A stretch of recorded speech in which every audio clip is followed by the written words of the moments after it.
আর এবার নজর রাখবো নদিয়ার দিকে, কারণ আবারও পুলিশের জালে অনুপ্রবেশকারী। হ্যাঁ, এবার 10 অনুপ্রবেশকারী পুলিশের জালে। বাংলাদেশ সীমান্ত লাগোয়া এলাকায় পুলিশি অভিযান চলে আর গ্রেপ্তার করা হয় 10 জনকে। এদের মধ্যে 5 জন পুরুষ, 4 জন মহিলা ও এক নাবালিকা।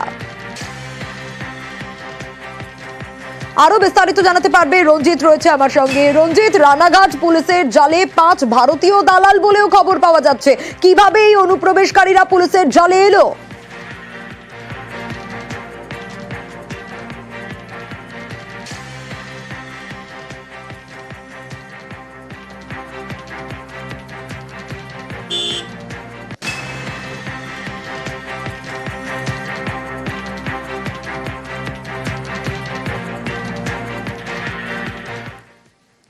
হাঁসখালি এবং ধানতলা থানা জয়েন্ট রেড করে।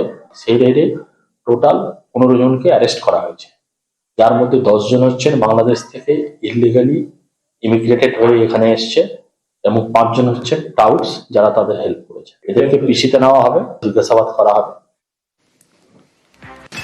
যে খবরে নজর রেখেছি ইতিমধ্যেই, নদিয়ায় ফের পুলিশের জালে 10 অনুপ্রবেশকারী পুলিশের জালে। বাংলাদেশ সীমান্ত লাগোয়া এলাকায় চলে পুলিশি অভিযান আর সেখান থেকে 10 জনকে গ্রেপ্তার করা হয়। এদের মধ্যে 5 জন পুরুষ, 4 জন মহিলা ও এক নাবালিকাও রয়েছে।